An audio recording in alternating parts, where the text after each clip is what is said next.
Black Gold, Texas tea.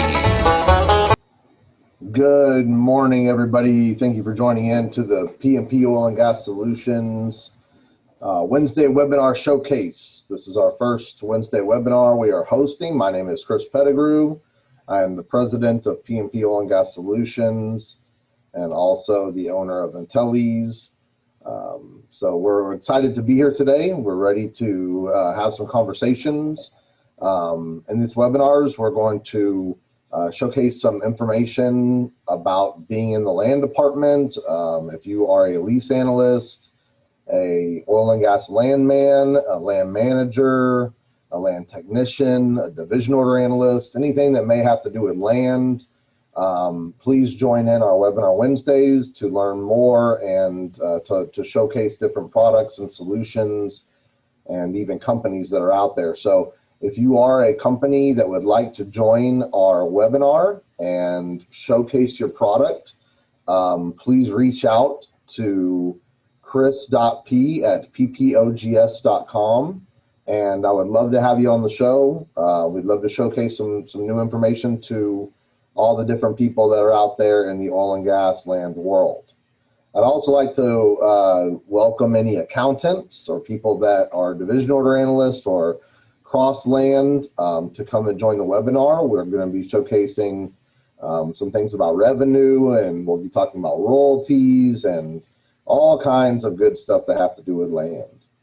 So one of the first things I like to do when I start off the webinars is to talk a little bit about the news for the week. And today we have some news. Of course, our news is going to be Hurricane Laura and what's going on with Hurricane Laura. I think it's a pretty impactful scenario and situation for all of us to be here. So let's talk a little bit about Hurricane Laura. So as you can see, I got the Oil and Gas Journal up here, and we're going to talk a little bit about 84.3% of the Gulf of Mexico and oil production is going to be shut in ahead of Hurricane Laura. Absolutely, it's something that I think that should happen, no question. As you can see, this is the predicted tract, the track of the hurricane coming in. I'm hoping that everybody from New Orleans all the way down to the tip of Texas towards Mexico will stay safe out there.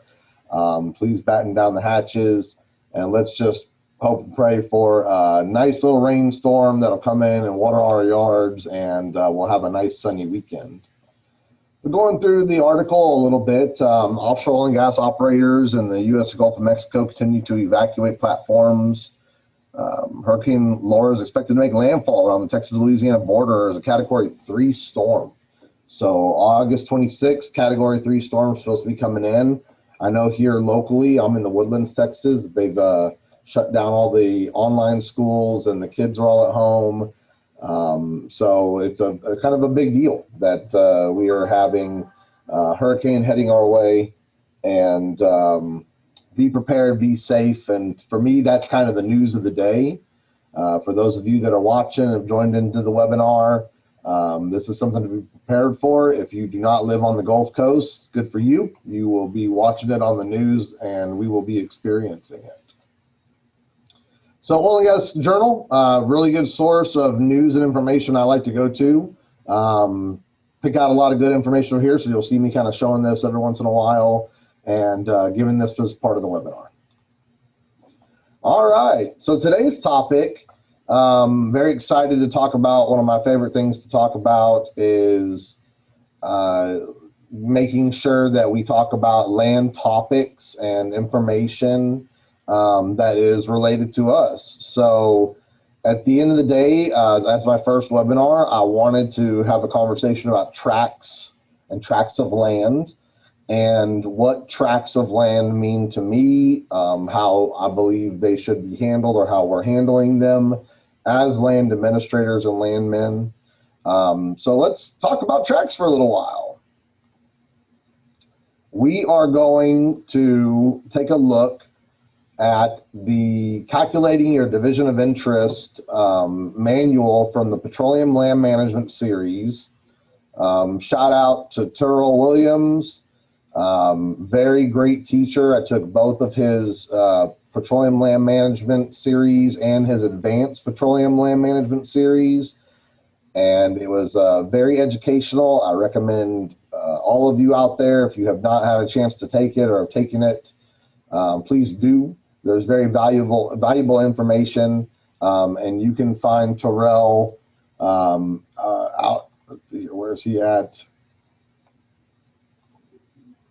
The Petroleum Land Management,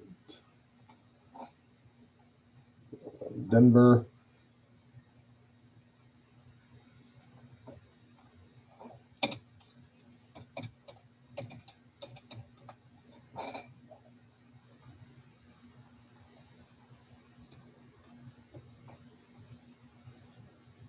The Advanced Petroleum Land Management Certificate used to be held through U of H downtown, and petroleumeducationworkshops.com is where you can reach out to Terrell. You will be able to learn more information. So if you've been in the land game for a while, I highly recommend that you take the workshop. If you have are new to the game, please go take your PLM. It's a wonderful situation. So here what we're looking at is calculating your division of interest. This is a wonderful book that I love to talk about and show when I'm teaching people land, or when I'm bringing up and being a speaker, or if I'm teaching a new employee. People want to talk about how do we get paid in oil and gas, and what's the end result, right? So what we're looking for here is, the landowners, they want their royalties, and they want to be paid their fair share of the black gold that comes out of the ground. And tracting is a huge piece of that calculation. So that's what we're going to cover today, is some tracts. So looking at the calculation of your division of interest, legal descriptions and acreage. We have different kinds of legal descriptions because we have different parts of the United States of America. Originally, we had the 13 colonies, and the system that was drawn up was the colonial survey system used by most of the Atlantic states during the nation's infancy. Now, the system divided land into 6-mile squares, called these squares a township. You will hear that a lot, the word township, when we're talking about tracts. They're located around a town or a site or a settlement. There were some serious problems with this type of system. However, for instance, if two townships were located in a distance of 7 miles from each other, the 6-mile system had no consistent way to survey the lands lying between the town sites. So there's another problem that comes up: inequality and troublesome dealt with the interior lots of the township, curvature of the earth, gullies. Therefore, every interior was irregular in size and in shape.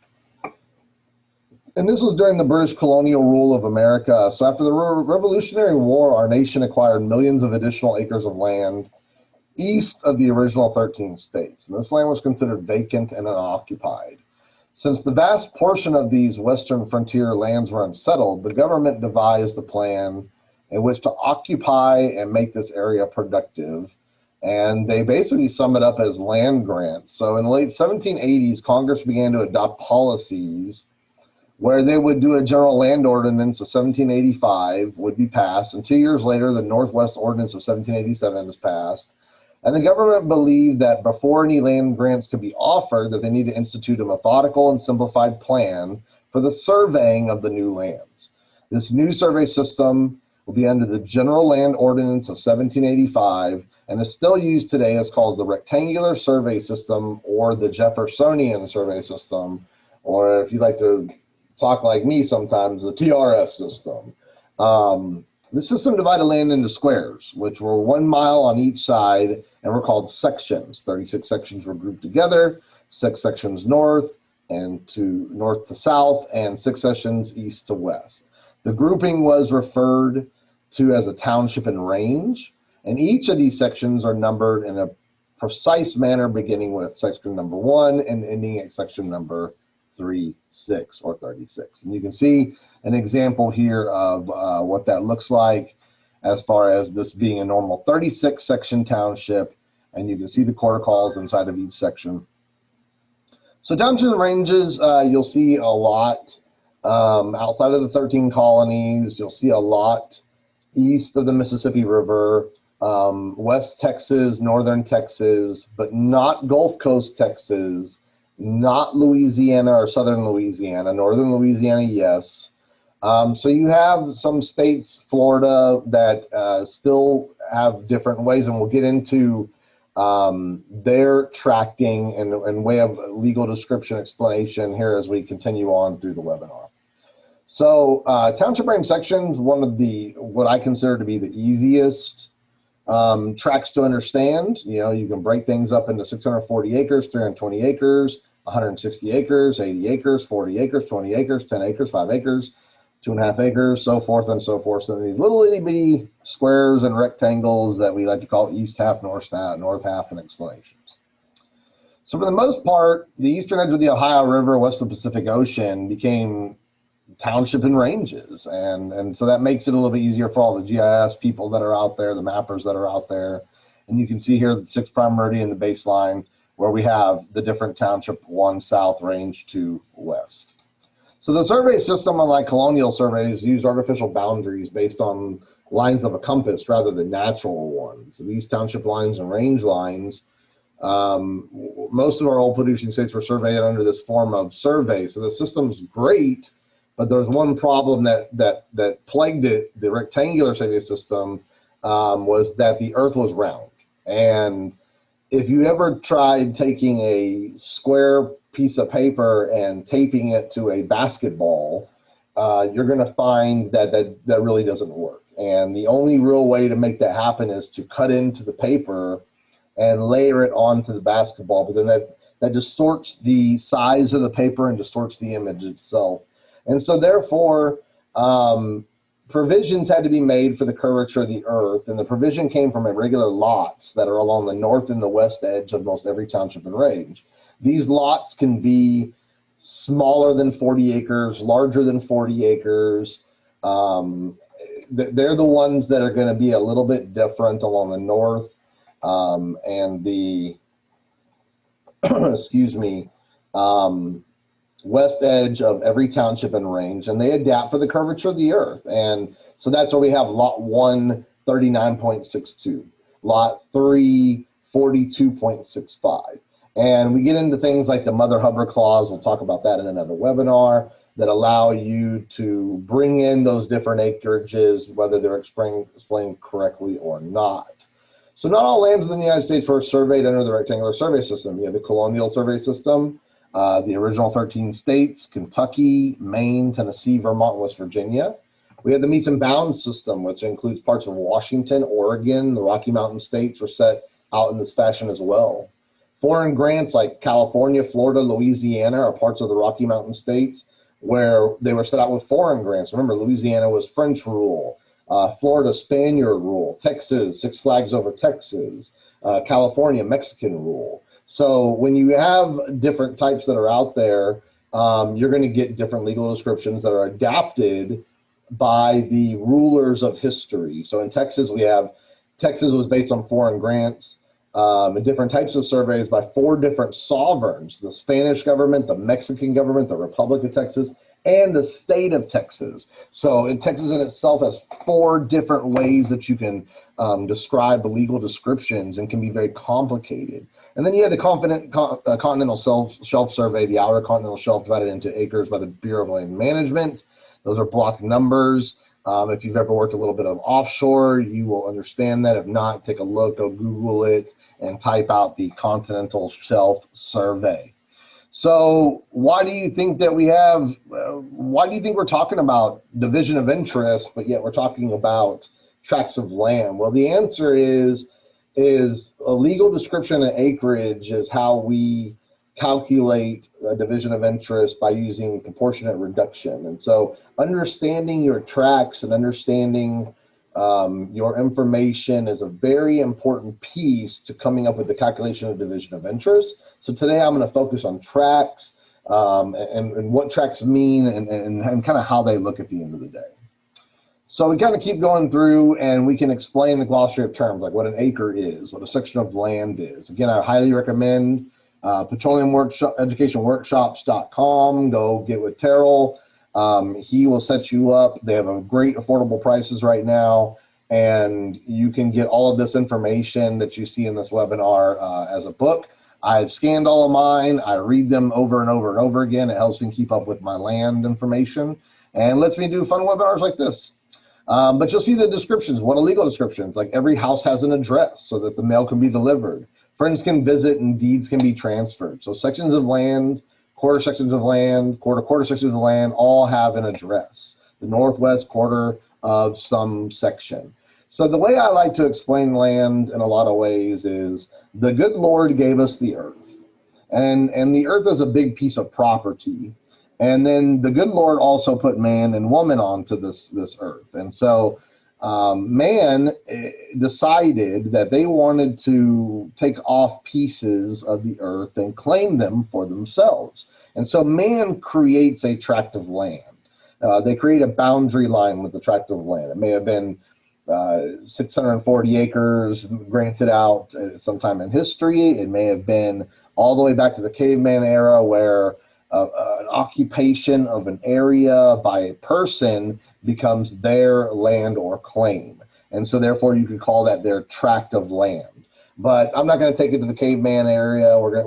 That's not where we need to go. But the truth is that man creates the tract of land, whether by government or by taking it or homesteading it. And those tracts at points in history were very, very large, thousands and thousands of acres. And they've been broken up and broken up and broken up by man to other tracts of land. And then with those tracts of land, things have been done like water wells or mining for gold or growing crops or raising timber or cattle or farming. We're using that land. And so you have a surface tract, and then you come up with, we define minerals, and we end up with mineral tracts. And then man signs an oil and gas lease, or man signs a contract to that land. That tract of land is still in that contract. And we're going to show that today in our webinar. We're going to look at that as part of the legal descriptions and our oil and gas lease. So to me, land is always described by man at some point in its creation. And when you can follow the chain of title, which, you know, every landman that's done courthouse work, or if you're in the land business, you follow chain of title to track ownership. Ownership is created by man. So all of this is granted by man, either through government or however. And we have contracts that we need to manage and business that we need to do on these tracts of land for their wonderful minerals and information and with the plethora of wealth that can come from land ownership. So here's a geographical display of a section of land. We have them broken down to different ways of explanation. You may see these in oil and gas leases or descriptions as you're reading deeds of royalty or maybe mineral deeds of transfer. And here we have our normal simple quarter call, the northeast quarter, 160 acres.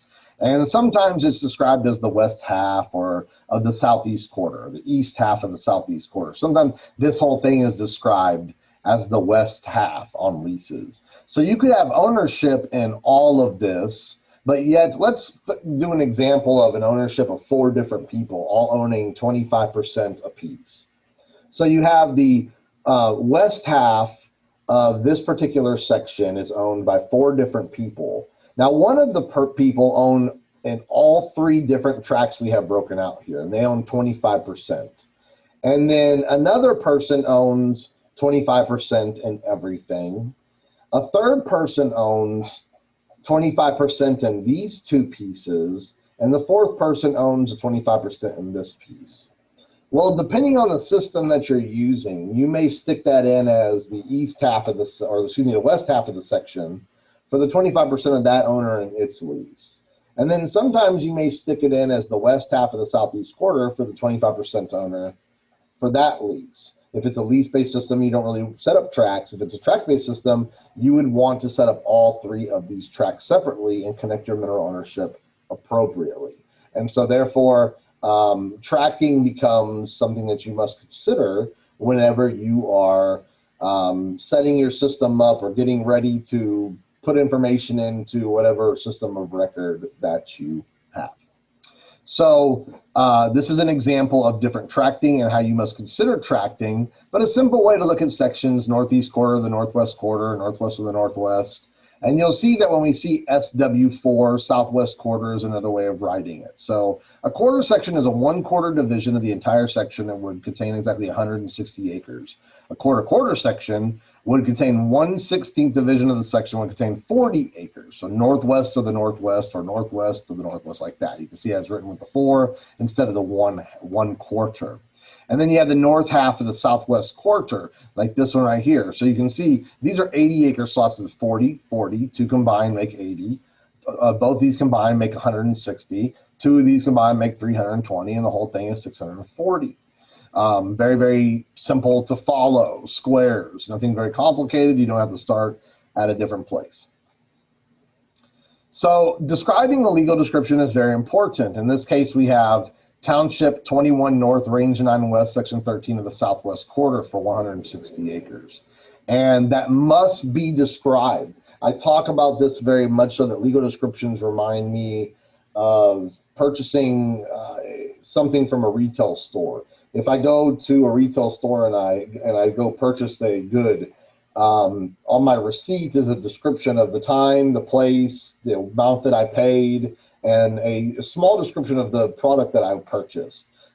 In this case, a legal description is that same description of the product that I am purchasing or leasing or utilizing. So here is where we must have a proper legal description. If this is not explained properly, if this is written out as the northwest quarter and that's not who owned it, then it would defunct all other contracts and information, because the product itself, the legal description, is not explained. As much as if I were to try to go back to the retail store and return a product that did not match my receipt, they would not honor that. Therefore, we would not honor our clauses and our lease obligations by improper legal description. Now, there are ways to satisfy that. I've watched people do ratifications and amendments and do certain things that you can fix those problems, but per rule, everything's dead if it's not properly described. So you can see here we have different tracts of land, and some of this stuff that's cool about the PLM course is that you actually get to practice. So you go through here and you practice and say, how much acreage is this? How much acreage is that? What would this acreage be? And so you'll notice on the next page, you can go through here and you can look at the plat, and you get to do practicing and learning. So that's what I really love about the PLM stuff that's out there. It kind of teaches you and gives you some tests to help you get better. So there's some more example. Now, meets and bounds, let's talk about this. Meets and bounds is a very kind of, old-timey way of dealing with tracts and legal descriptions. It is exactly what it means. It starts at something that meets and something that bounds by a boundary. So meets and bounds survey property descriptions will contain one or more of the following: a distance, a description, a name of an abutting property owner, or a compass degree heading. For example, heading north 23 degrees east. And so we have a basic compass down here that we can take a look at and use this compass. And when we talk about key measurements, here's a listing of what rods and chains. My favorite is a vara. And so the vara is used throughout the Spanish-speaking world. The value is about 33 inches, depending on the locale. But the legal value of Texas was set at 33 1/3 inches in the early 1900s. So the Spanish vara, or Spanish yard, was created when they were surveying land in Texas. The surveyors would ride donkeys, and they would not ride horses. So they would ride the smaller or donkey, and how they would measure the walking of or the length of something was they would ride the donkey and they would put their hand on the donkey's shoulder, and every rotation of the shoulder cuff would be considered a vara, so they would count it. So just to give you a little history lesson on the Spanish vara, pretty cool situation. Oddly though, horses and donkeys get tired, so therefore the vara itself would change. The longer you would make the animal walk, the shorter the vara would get. So sometimes this led to issues when you were really traveling long distances. So they had to try to set out what a standard was. Okay, so today we have surveyors doing things with GPS and GIS, and they're out there and they're accurate with to a T. I mean, they can pinpoint lat longs perfectly. But a long time ago, a man rode a donkey and counted the rotations of the shoulder blade to tell you where to go. So there you go. That's how far we've come in history. Pretty awesome stuff. Again, go to your PLM manual, take a look at it, and it'll show you. Now, in this scenario, we have a starting or a meets and bounds type of description. So beginning at the mouth of a branch at an ash stump.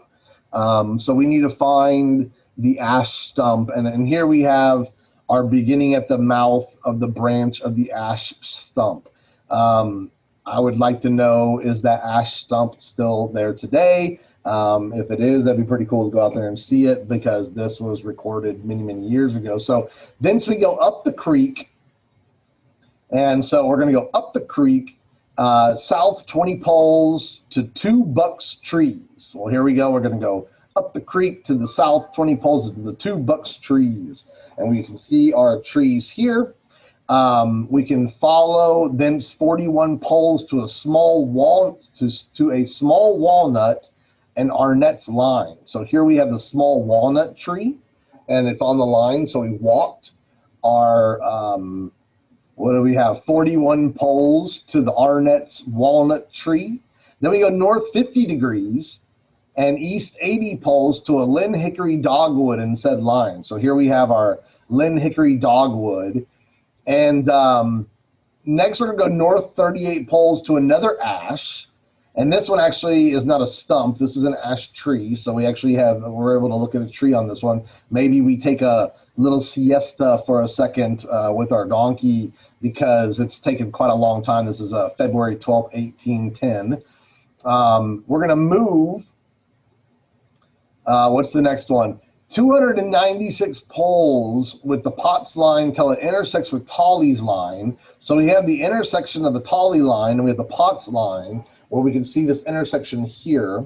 Then we're going to go south 30 degrees and west 80 poles to a white oat and sugar. So this is the white oat and sugar, and then 233 poles back to the beginning. Straight up meets and bounds legal description. You're using artifacts on the earth. You are using information on the earth to follow a description of a boundary line of a tract of land. Now, why does this happen? And one of the things that I've always liked to talk about is, what an old way of doing it. Can we get rid of it and just straight up go, at this lat long, you take a left and go this many poles. And at this lat long, you go south 20 poles to this lat long, and get rid of these, trees or stumps that could be, gone by now. 1810, we're in 2020. These things could be disappeared. And I always found it interesting that we still go out and look for the old ash tree and use that description. But a long time ago, people didn't have GPS, so they had to walk the line. They had to describe things as they saw them. And this is the legal descriptions that we get that lead back to our heritage and our discovery of America and really tracting out this country as it is by all the different nations that ruled this country prior to America being formed. So knowing how to run meets and bounds, we actually have a legal description here in 1810. We have an acreage calculation that's given to us. You need to know these meets and bounds. This is the description that a mapper would need to understand to put into GIS and to be able to actually draw that out. So here we have a meets and bounds description below, and we can start at the southwest corner of section 12.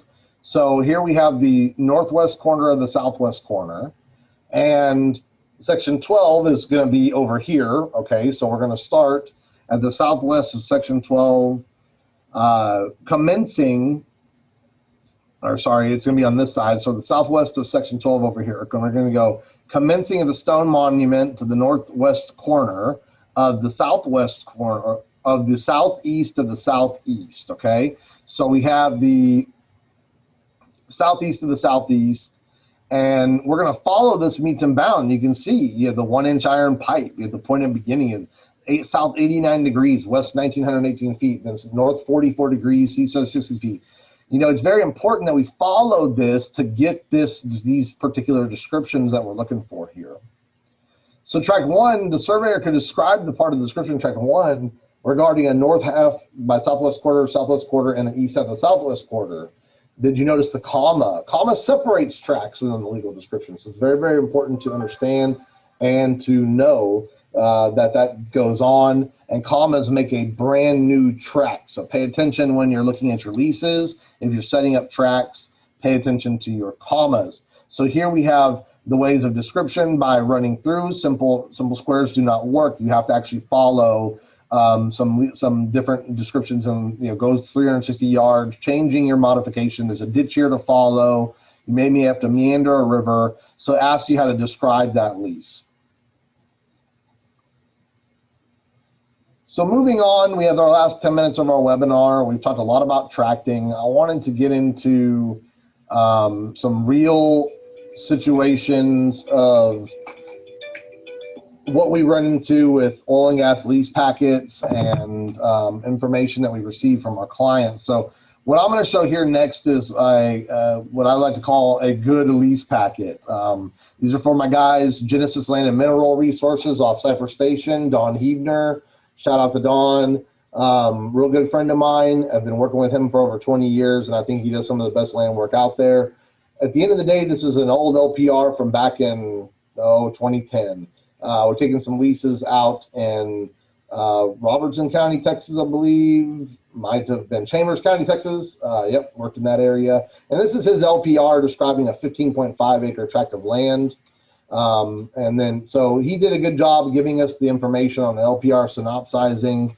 And here we can see that they have taken an old topo map and pulled that out. We have a very old school situation here, non-GIS situation here, where we're actually yellow highlighting our 15.5 acre tract of land in the Banley Survey A52.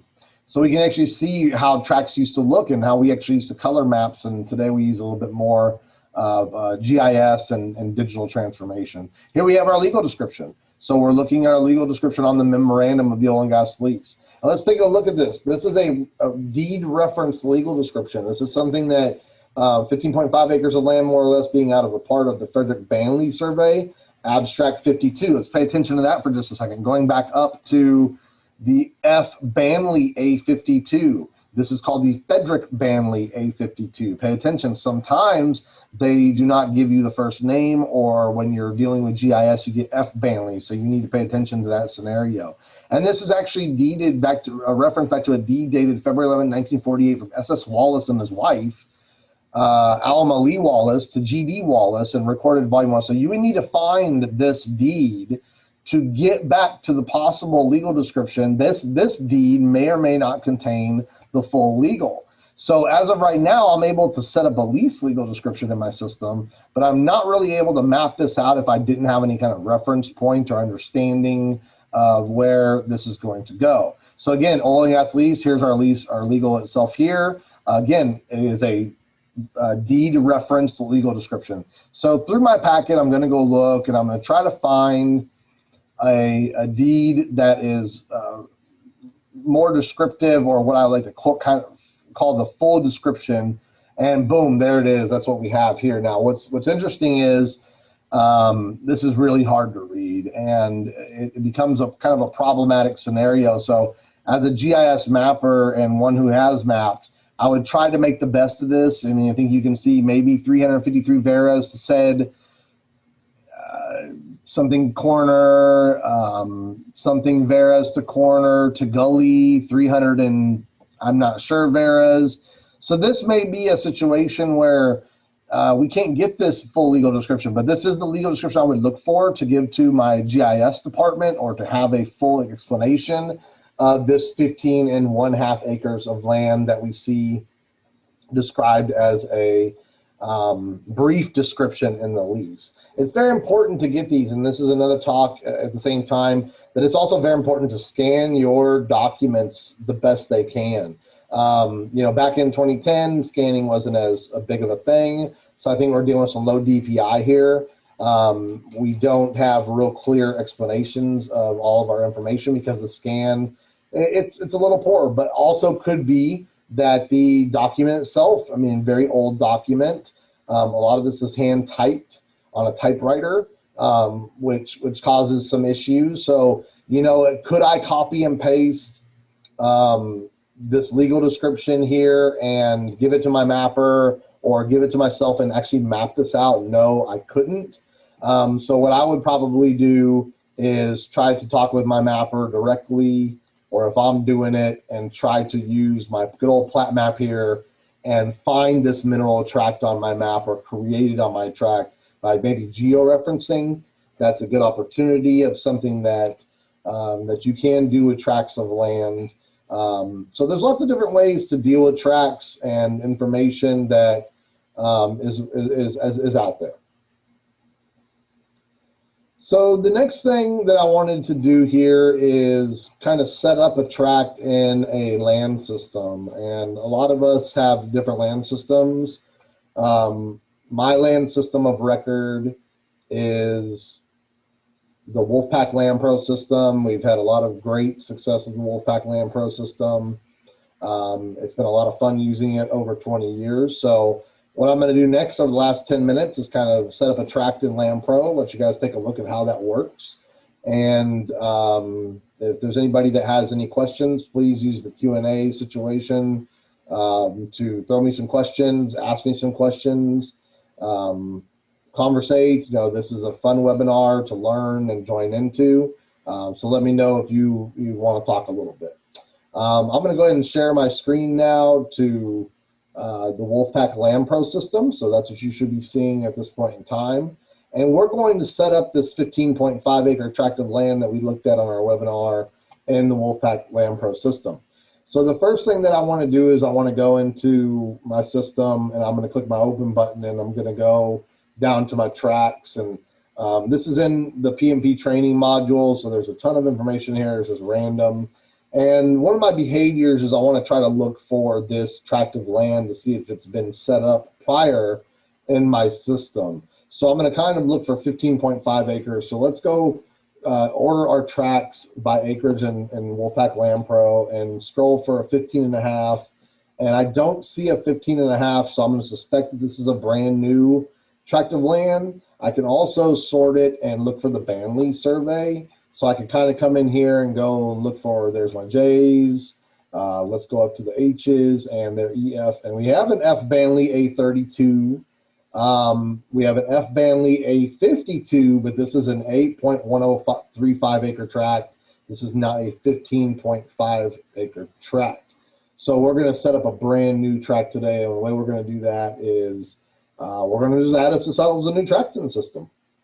So here is where we can add a new tract. We're going to identify this tract. So this is a Texas tract. So I'm going to call it TX 001 for the prospect. And this is going to be tract number 000001. And apparently we haven't used that tract number before. So that's a good thing. So now we know this is tract number 1. Right now this tract is not producing. You can look at different producing situations. Shout out to my guys at Wolfepak Landpro, a little bit of a demo for you on this one. But you can see in here, you have the different information that you can take a look at as far as the statuses of your tracts. Here we're going to do a short description. My short descriptions that I like to kind of stick in here are the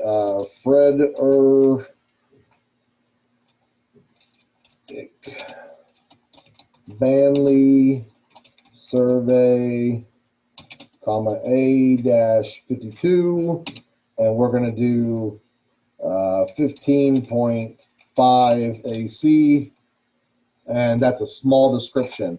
Now, what's cool about having things done in Adobe or OCR is that you can do awesome stuff like copy and paste. And we can see that I literally just took that legal description and copied and pasted it from the memorandum. That's the legal description I'm going to give it. I'm not going to give it the larger legal description because it is unreadable. It's not worth anything. But know that when you copy and paste things, you should go read and make sure that it pulled the data We work in a high OCR environment, so I like to double check my spelling, make sure that I like my legals, that it looks good. A cool thing in Landpro is that you can actually zoom and look, and you can write a book in here. You can draw it out. You can change anything from there. We got a pretty good cut and paste of what it looks like. This is a Texas scenario, so you can either write out Texas, and it's going to pull it in. And this is in Chambers, so I'm going to type in Chambers County, and it already knew 071. And we're going to tie this to my prospect to make sure it's tied through, and apparently it's the Cheatham prospect. And this is for 15.5 acres. And we have a recalculate that, and we're going to set up our mineral owner.